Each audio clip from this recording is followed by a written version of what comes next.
Dando sequência, o Comitê Nacional de Secretários de Fazenda dos Estados e também Distrito Federal decidiu, por unanimidade, fixar a alíquota de 17% no imposto sobre a circulação de mercadorias e serviços, o ICMS, para compras feitas em sites de varejistas internacionais. A alíquota ainda não está em vigor porque antes será preciso editar um convênio de ICMS para implementar a mudança. Para saber como é que fica essa história, essa cobrança justamente ao consumidor, vamos conversar agora com o mestre em Direito Tributário pela PUC de São Paulo e também presidente do Comitê de Transação Tributária da Associação Brasileira da Advocacia Tributária, o Eduardo Natal. Eduardo, muito bom dia a você. Uma grande polêmica envolveu esse tema. O senhor acredita que agora ele será pacificado? Bom dia, Marcelo. Uma satisfação estar com vocês aqui na Jovem Pan. Eu acredito que possa ser pacificado. Claro que é um tema bastante polêmico. Em meados do mês passado, nós tivemos bastante discussão a respeito desse aspecto.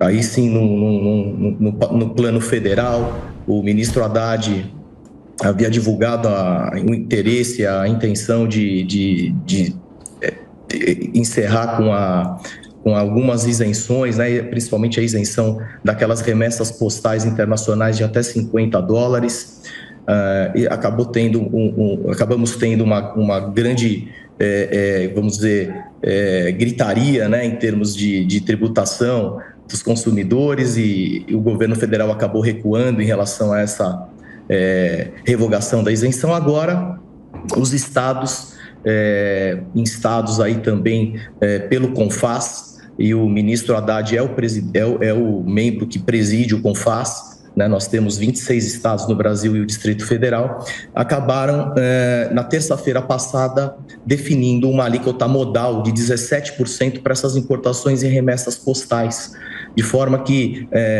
dessa forma nós teríamos então uma parametrização das alíquotas em todo o Brasil de ICMS nas importações de remessas postais. São aquelas remessas em que as pessoas físicas fazem compras de produtos em sites internacionais, né? Aqueles sites chamados, principalmente os mais conhecidos, são aqueles sites chineses, aquelas páginas chinesas de venda de produtos que têm, de fato, um baixo custo. E aí, sob esse aspecto, também se acomoda um desejo dos varejistas brasileiros que pagam aqui no Brasil um imposto sobre as vendas, e eventualmente quando você tem a importação de bens desses sites estrangeiros, você teria uma vantagem competitiva dessas empresas internacionais em relação à venda desses bens, né? O produto vendido no Brasil seria mais caro do que o produto vindo de fora. Então, em resumo,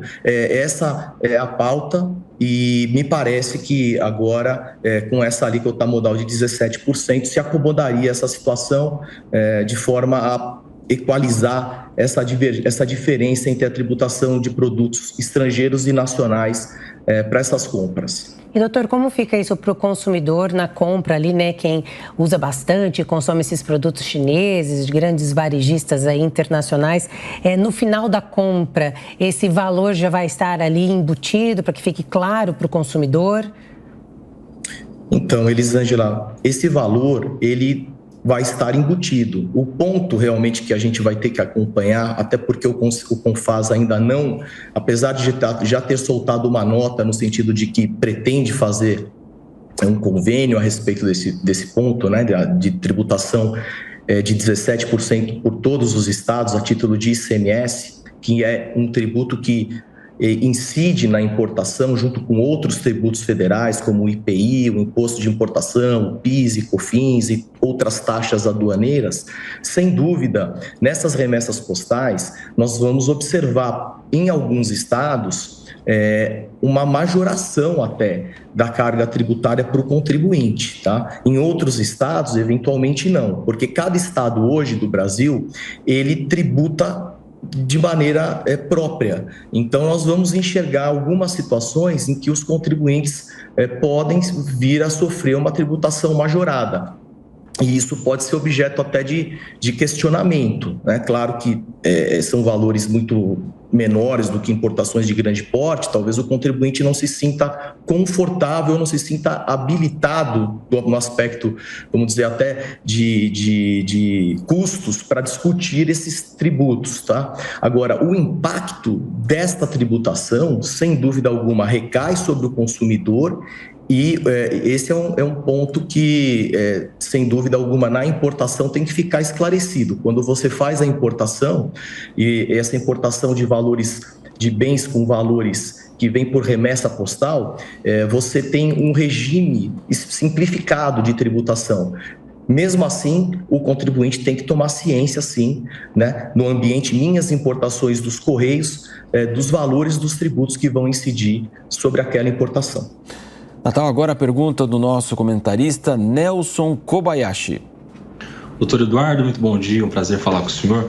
Doutor, eu gostaria de uma avaliação sua a respeito dessa unificação, especificamente em relação a produtos estrangeiros, porque isso não tira, de certa forma, a autonomia dos estados de lidar com as peculiaridades de suas regiões, que alguns estados têm mais alternativas no mercado interno, outras têm menos e daí deveriam favorecer a importação desses produtos. Isso não pode prejudicar essa autonomia de cada estado em relação especificamente às peculiaridades de cada região?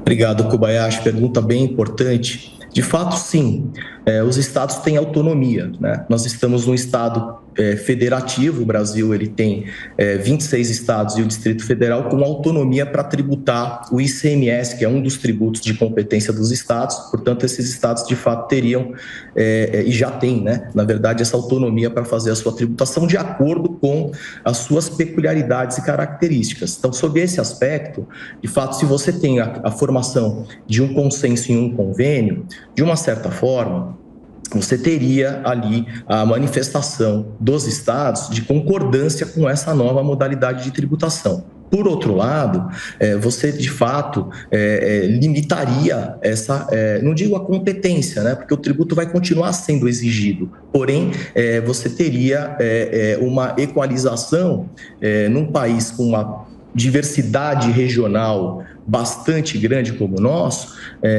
em que o contribuinte consumidor final não seria tratado, sem dúvida alguma, de maneira, a princípio, de tributação equivalente, porém, com capacidades contributivas, né, com capacidades econômicas em determinadas regiões bastante diferentes, né? Nós temos realmente regiões com maior, vamos dizer, opulência, né, com mais recursos, né, e outras regiões com menos recursos, até para fazer chegar algum tipo de produto que não consegue ser facilmente entregue naquela região. Portanto, eventualmente, sob esse aspecto, nós vamos encontrar, sim, algumas divergências e outro ponto, Kobayashi, que talvez possa ser objeto de análise, é verificar se este ponto pode ou não ser objeto de convênio. Tá?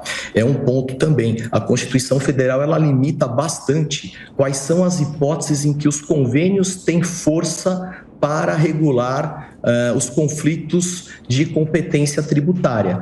E, principalmente para benefícios fiscais e isenções, sem dúvida, alguns convênios são importantíssimos. Agora, para equalização de alíquota na importação, pode ser questionado. Conversamos com o tributarista Eduardo Natal aqui na programação da Jovem Pan. Muito obrigado pela participação do senhor. Satisfação em poder falar com vocês. Um bom domingo, uma boa semana. Para o senhor também.